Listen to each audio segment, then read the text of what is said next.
Many people might be on summer vacation, but Pathway to the Podium, hosted by me, Jake Klein, is not. I am fired up and ready to go for a brand new episode and hope you are too. On the docket today, we're going to be talking about the ESPN layoffs. We're going to be talking about LeBron's move to Philly, CBS placing Tony Romo on leave, 49ers head coach Kyle Shanahan's car crash and the reporting surrounding it, plus several tidbits that I and hopefully you will find very interesting. So, no summer doldrums here. Let's jump right into it. The sports media world is still buzzing about the recent round of layoffs at ESPN. Among those let go were MLB commentator and studio host Karl Ravech, NFL insider Tom Pelissero, NFL draft analyst Charles Davis, NFL studio analyst Ryan Clark, SportsCenter anchor David Lloyd, NFL studio analyst and radio host Bart Scott, NFL studio analyst Cam Newton, and injury expert Stephania Bell. This all occurred against the backdrop of rising costs for Tier 1 sports rights. ESPN just started a new deal with the NBA. They also will be negotiating a new deal with the NFL in the near future. Other headwinds include increased cord cutting as cable TV continues its death march, something we've talked about a lot on this show. Then, of course, there are several ESPN personalities who have very large salaries, which also have to be taken into account. And ESPN, just several months ago, completed its acquisition of NFL Network and NFL Network's talent.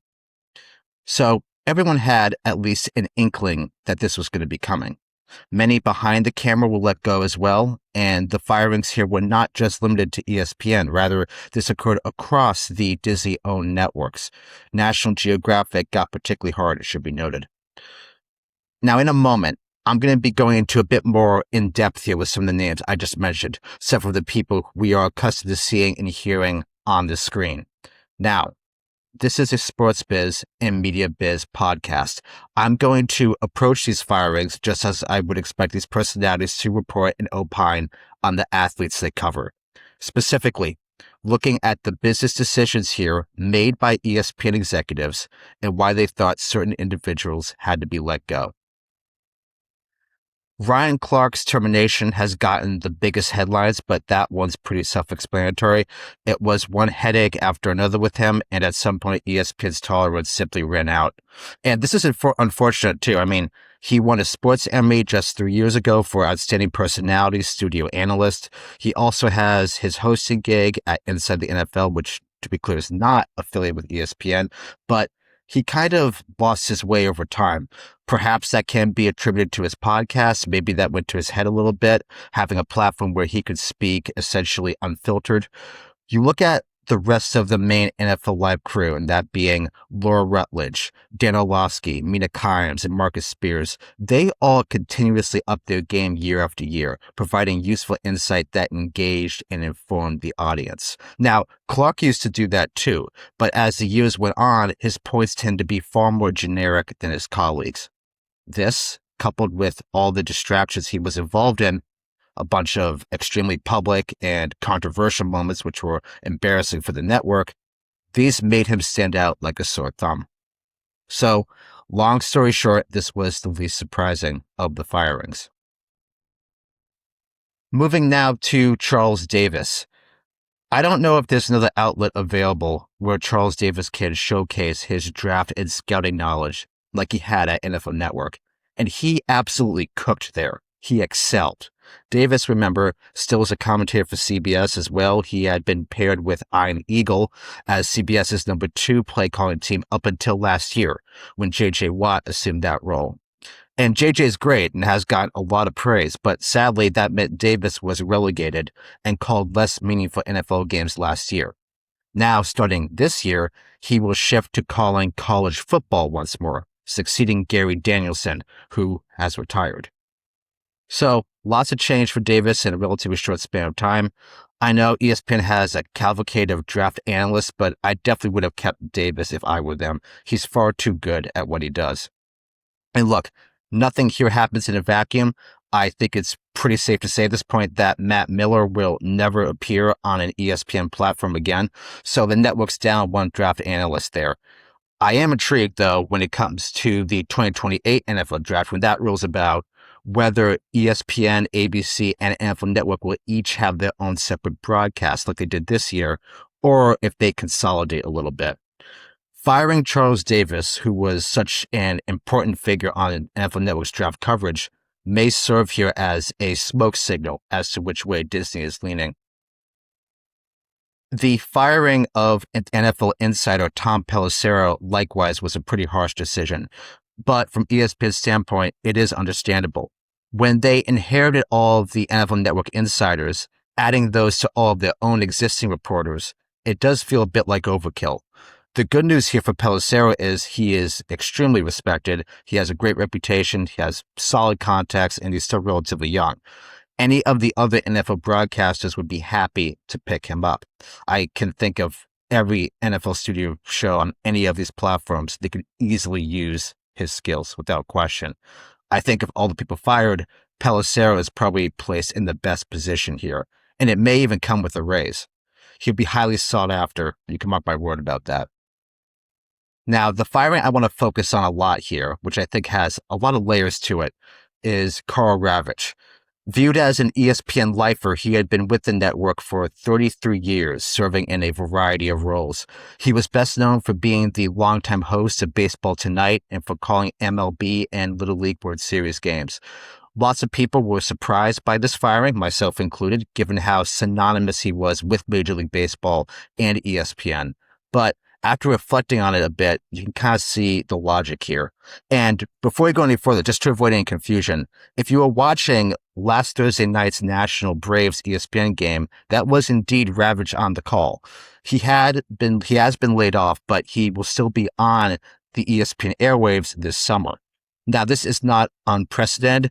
When NBA insider Mark Stein was laid off by ESPN, he still covered free agency moves for them for quite a long period of time. When Mike Golick Jr. was let go, he still called bowl season college football. So essentially what we have here, it's choosing between a form of garden leave where the employee is getting paid but not actually working, or the employee is still doing work and getting paid. Now, if you're an employer, there's always some risk here in allowing the employee to do the latter. Ravech, though, is a consummate professional. He's not going to badmouth ESPN on the air. It's highly unlikely. Plus, it's a sign here of mutual respect given how long ESPN and Ravech have been working together. But make no mistake about it, Ravech is on his way out. He'll call select MLB games on the network this summer, and he will still cover Little League World Series this summer, and that takes place in the second half of August. But he won't be with the network come next year. So let's explore ESPN's reasoning a bit more here with regards to Ravech. ESPN deciding to move on for him signals a strategic shift for the network when it comes to Major League Baseball. Recall that in 2025, ESPN exercised its right to opt out of its media deal with MLB. Things got pretty contentious, both got their jabs in against the other in public. Eventually, things simmered down, and ESPN and Major League Baseball reached a new deal. But the contract looked very different from prior iterations. ESPN ditched Sunday Night Baseball, they got rid of the wildcard games they had, and they dropped the Home Run Derby. Instead, they got a national package of weeknight games. More importantly, they got the rights to distribute MLB.TV through the ESPN app. MLB.TV is where you can watch all locally broadcast out-of-market games. So, for example, if you live in Michigan, but you're an LA Dodgers fan, you can see those games with MLB.TV. ESPN also got the local in-market rights, the in-market streaming rights to MLB teams who are not affiliated with a local broadcaster. So that's a lot there, but to put it simply, with their current deal, ESPN is mostly foregoing nationally broadcast baseball games in favor of locally produced games. In just this month of August alone, the ESPN app could provide over 400 out-of-market games. So this is definitely a change in priorities compared to the past. And if the league itself or the teams themselves are handling production of those broadcasts, meaning they're the ones who are filming the games, they're using their own commentators. If you're ESPN, you don't need many baseball commentators on the payroll, as there would be extremely very little work for them to do. So it makes sense why those in charge decided to part ways with Ravech. Now, remember as well that all of Major League Baseball's U.S. media contracts conclude once the 2028 season ends. So those negotiations for the next round of contracts are fast approaching.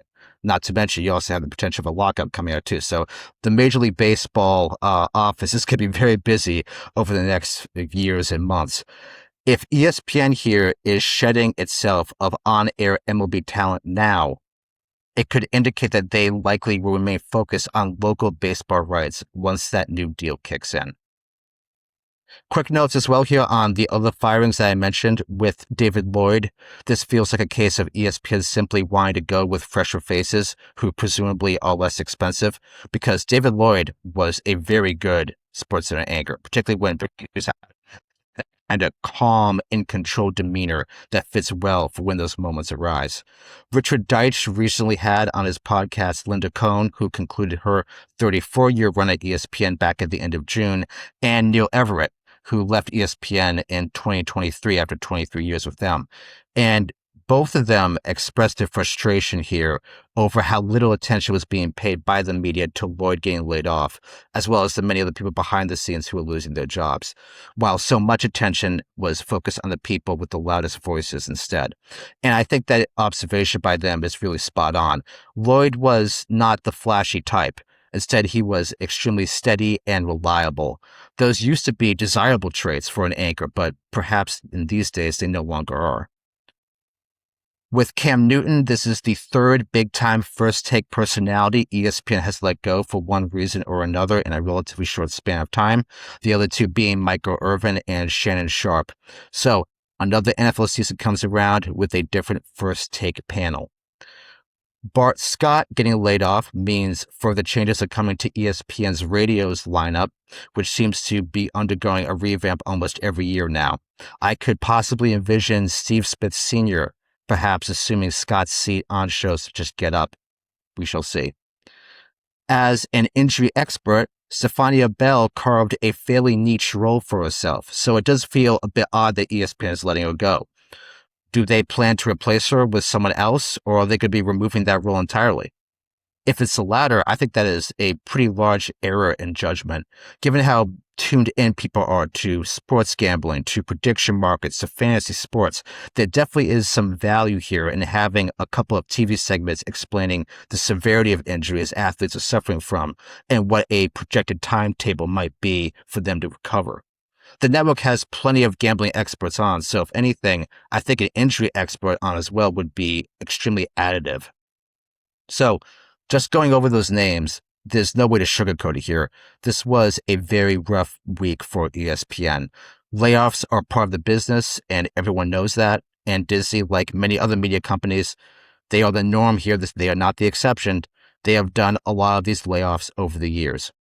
But this one seemed to really communicate a change in company philosophy. All right, switching subjects to another sports media story. LeBron James has made what he is saying is his last decision, leaving LA for Philly, kind of a reverse Fresh Prince trajectory, if you will. He joins a new-look 76ers, who also acquired Jaylen Brown this offseason from the Celtics, in a trade which Boston's front office is pretty much getting universally panned for. LeBron has had quite a career with far too many accolades that I could possibly even cover on this podcast. The four-time champion, NBA champion, four-time MVP. He was drafted straight out of high school by the Cleveland Cavaliers in 2003. Then he joined the Miami Heat in 2010 as part of the infamous Big Three, who won 2 titles. He then returned to the Cavs in 2014 and delivered them a championship in 2016. He's been with the LA Lakers since 2018, winning a title in the bubble. Many thought this offseason he might return to South Beach to play with Giannis. Instead, he elected to go to the city of brotherly love in a 2-year, $8 million deal, which includes a player option. James has made it clear it's not about the money at this point. Rather, he wants to close his career lifting one more Larry O'Brien trophy, and he thinks playing for the 76ers, and in particular playing for the Eastern Conference, will give him the easiest pathway to do that. Philadelphia fans here are understandably ecstatic. But you know who's also very third here? The people at the 76ers local broadcaster, NBC Sports Philadelphia. The RSN market across all sports has struggled as of late. And the same thing is true for the regional sports networks owned by Comcast. Lots of them was sold off and or shuttered in the recent years, either back when they were then known as Comcast Sportsnet or after they have been rebranded as NBC Sports. So just a quick recap here to prove my point. Comcast Sportsnet Houston filed for bankruptcy in 2013 and was sold to AT&T the following year. That didn't work out too well for AT&T either.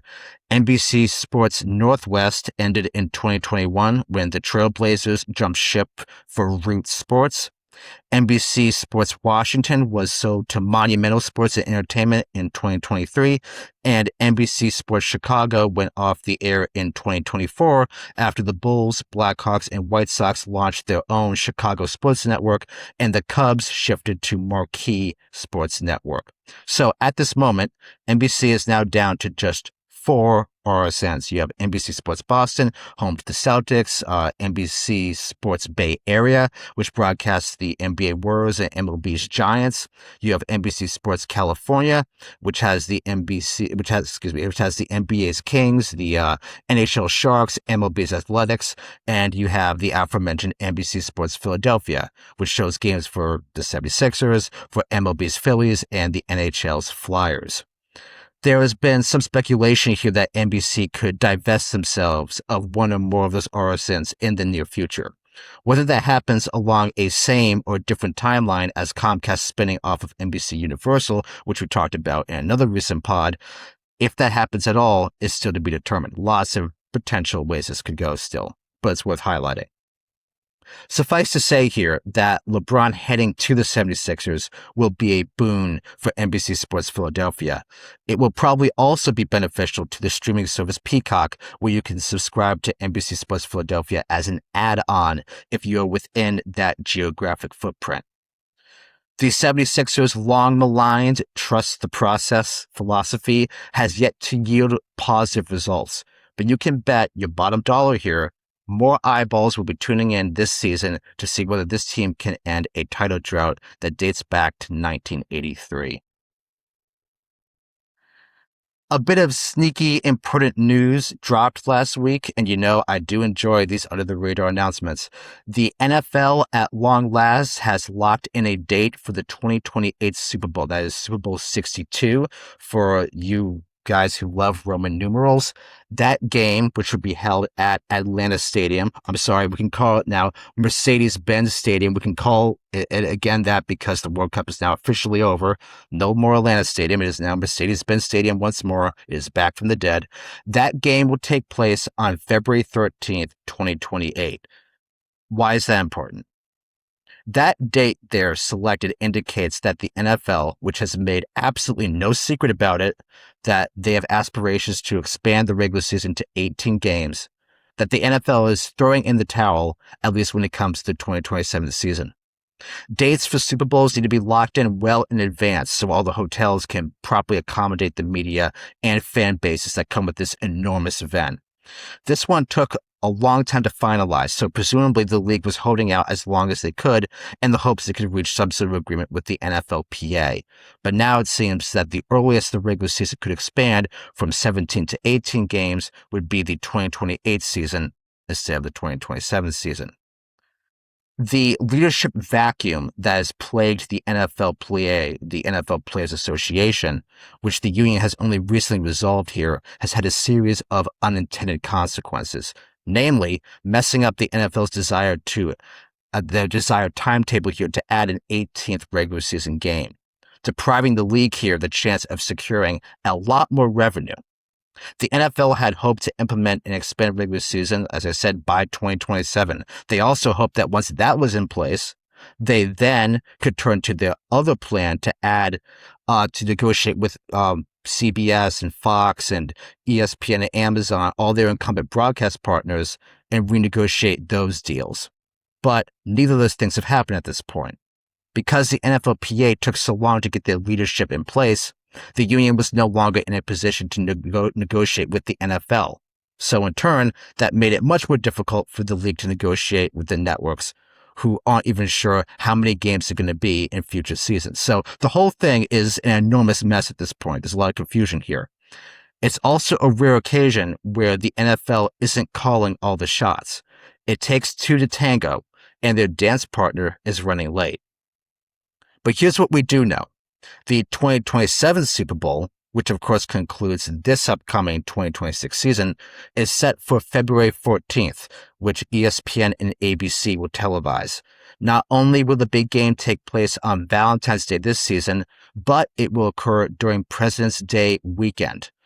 The Monday after this Super Bowl, Super Bowl 61, is a holiday. So you have to think that will improve viewership given fewer Americans will have to wake up early to go to work like they typically would do on the Monday after the Super Bowl. Now, this is when it gets a little interesting. A Super Bowl being held on President's Day weekend is an anomaly. The Super Bowl under the current scheduling structure is held on the second Sunday of February. President's Day is held on the third Monday of February. So a Super Bowl Sunday followed by a President's Day only happens under this current NFL scheduling regime when the Super Bowl is on the 14th of February and President's Day is on the 15th. So it doesn't happen often at all. As I said a moment ago, the NFL would like to increase their schedule from 17 regular season games to 18 regular season games. If they were to do that, and add a second bye week to the schedule, they could start the season a week early and typically commence on Labor Day weekend, and then conclude the season typically on President's Day weekend. This would no longer be a rarity, it would become the norm. That's the goal here, to get both of those 3-day weekends on the schedule. But that goal will have to wait. The 2028 Super Bowl is on February 13th, so it will not reap the benefits of a 3-day weekend as President's Day in 2028 is on February 21. Super Bowl 62, by the way, will be televised by CBS, presumably with Jim Nantz as the play-by-play commentator. There is now some question as to who his on-air partner will be for that game. CBS's lead game analyst Tony Romo was arrested on July 23rd on suspicion of operating a vehicle while intoxicated, an OWI, in Milwaukee, Wisconsin. That is a first offense for him. He received 3 citations. A little over a week later, on July 31st, CBS placed Romo on leave. They did not give any timetable regarding a potential return to broadcasting. However, the network did announce that J.J. Watt would be elevated from the network's number 2 commentating team up to Romo's spot for the time being. Now, this surely indicates Romo will at least miss week 1 of the NFL season, which, as of this moment, is only 6 weeks from now. This is enormous for J.J. Watt, who moved from the NFL Today studio to the booth last year and immediately hit it off with Iron Eagle. Now, 1 season is a small sample size, but many have articulated their preference for having Watt calling a game over Romo. Now, J.J. Watt, at least for the moment, is at the tippy top. Tony Romo joined CBS in 2017, which was a bit of a surprise at the time, given that Tony played for the Dallas Cowboys of the NFC, and Fox had the NFC package, while CBS had the AFC package. But Romo very quickly garnered widespread praise for his commentary style, particularly for his ability to break down replays and to predict what the offense would do prior to the snap. He was given the nickname Romostradamus. As the seasons went by, his pre-snap predictions, they kind of subsided. Now, whether he was told to do that or made that decision of his own volition is unclear. But lots of fans and sports media journalists have turned against Romo over the years. Common critiques were that it felt Romo was not fully engaged with the games, he repeated himself a lot, and had not familiarized himself with recent rule changes. CBS Sports has steadfastly defended Romo and have said the outside criticism is not justified.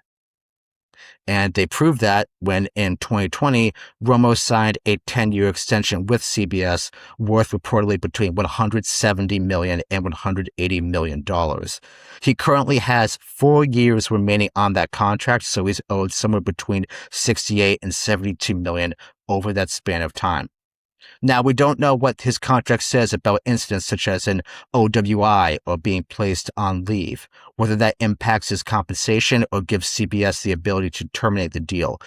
There most surely is some sort of morals clause in that contract, but we don't know what exactly it specifies.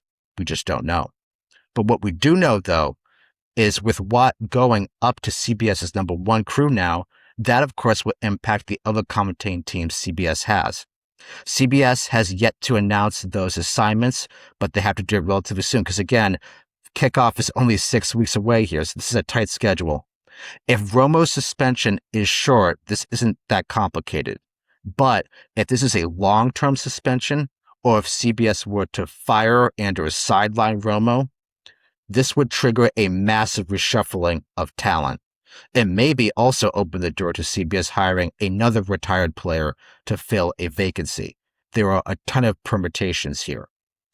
And as I've said before, context matters. Paramount is trying to close the Warner Bros. Discovery acquisition. But with legal battles delaying that process, Paramount will be subjected to a rather hefty ticking fee of about $650 million each quarter. That could cause some belt tightening. And while it would be akin to a single drop in the ocean, CBS cutting costs by letting Romo go is a scenario that cannot be ruled out at this point.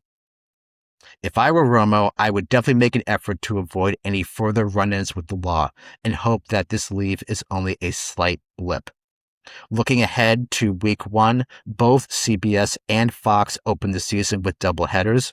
The main games for CBS most likely are Bills-Texans at 1 p.m. Eastern and Packers-Vikings at 4:25, which presumably will be Kyler Murray's debut in purple. That's on September 13th.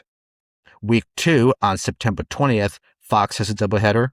CBS has only a single header. Romo has a court appearance scheduled for September 21st in Milwaukee. For week 3, on September 27th, CBS has a doubleheader, which is highlighted by the high-profile matchup of Ravens-Cowboys in Brazil. CBS also has a doubleheader the following week on October 4th, at which point Romo returns to the CBS broadcast booth. If at all, your guess is as good as mine, but the clock here is ticking, and it's ticking quickly. Let's now shift to Jake's takes. Continuing here on the theme of traffic incidents, the San Francisco 49ers opened up training camp on Sunday, July 26. One day earlier, July 25th, the news came out that their head coach, Kyle Shanahan, was in a car crash on July 14th. The vehicle he was in collided with an SUV, and as a result, he would be limited in his coaching capacity as training camp got underway. That's what we were told. Shanahan reportedly broke his nose, 3 ribs, and his hand.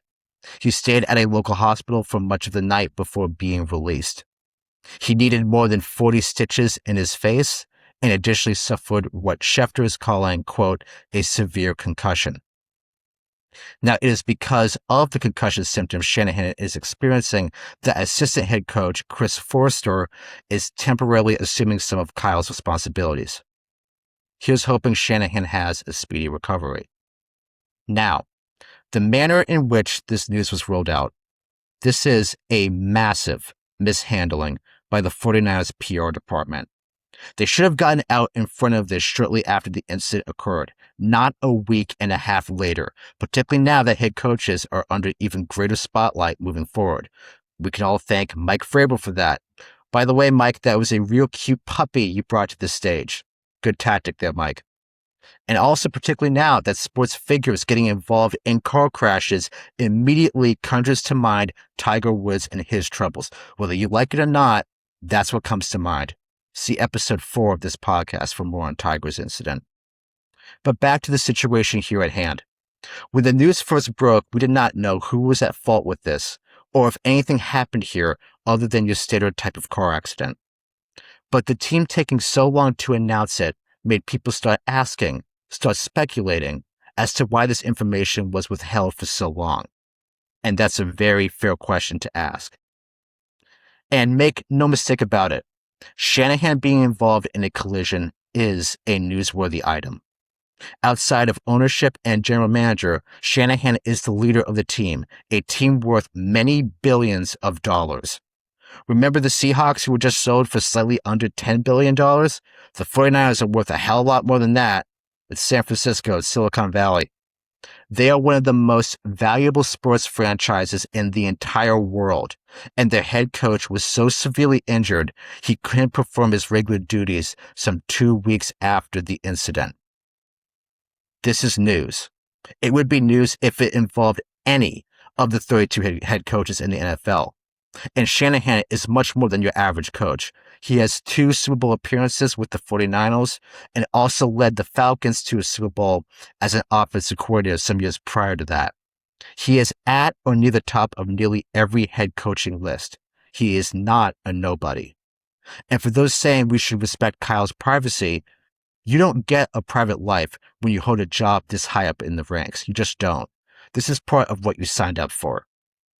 And this happened in public, on a public road. This isn't like some private conversation taking place in the Shanahan household with a peeping Tom trying to listen in via illicit means. Paramedics were called to the scene.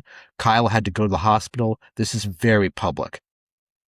And all this leads to another question. How did no one, not a single reporter, national, or beat writer, say anything about this incident prior to the 49ers posting about it? Again, we're talking about 11 days. That is a very long time. One of the most prominent NFL franchises, one of the most prominent coaches, one of the most prominent markets, and we're supposed to believe here that no one was aware of it.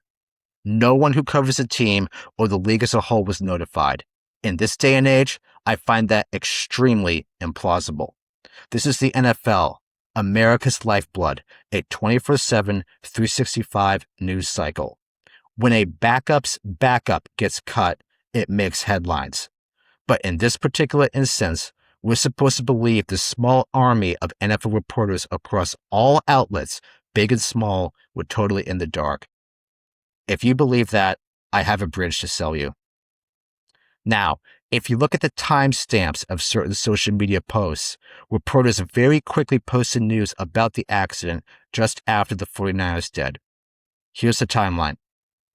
Noon Eastern on Saturday the 25th, the 49ers tweet about the accident for the first time. ESPN's Adam Schefter tweets about it 1 minute later at 12:01. An article appears on ESPN.com at 12:02. Tim Kawakami of the San Francisco Standard hinted earlier in the day, about some 90 minutes beforehand, that some news may break about the team. Now, in addition to following sports biz closely, I also follow Hollywood biz closely, and God help me, that keeps me busy. A lot of these stories about actors taking roles or directors circling a project or someone signing up for new representation tend to hit trade journals at precisely the same moment. Why? Because they're embargoed until a certain time, kind of like how movie reviews are embargoed. This very much looks like details on the crash had been embargoed and the major reporters complied with the team's request.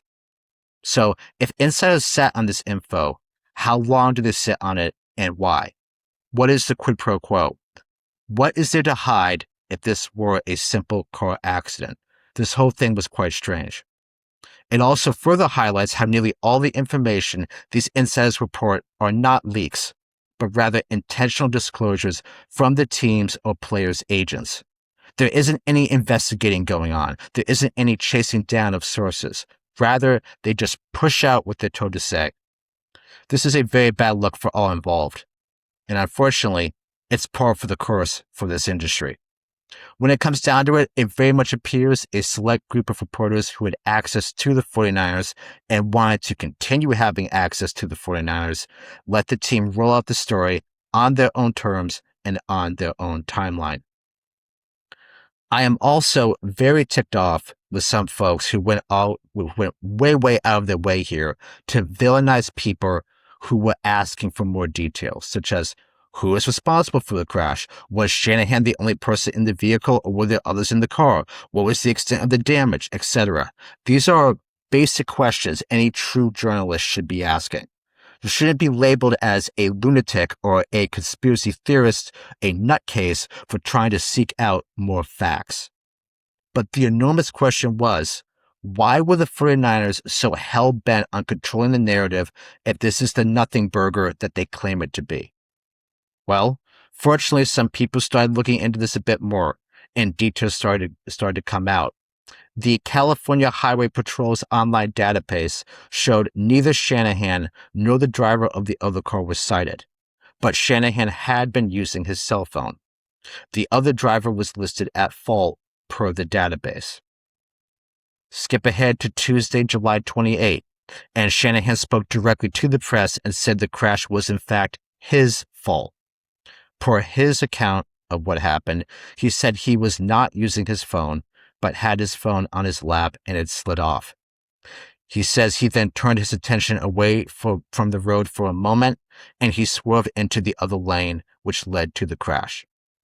Shanahan also said that the California Highway Patrol's online database made a clerical error.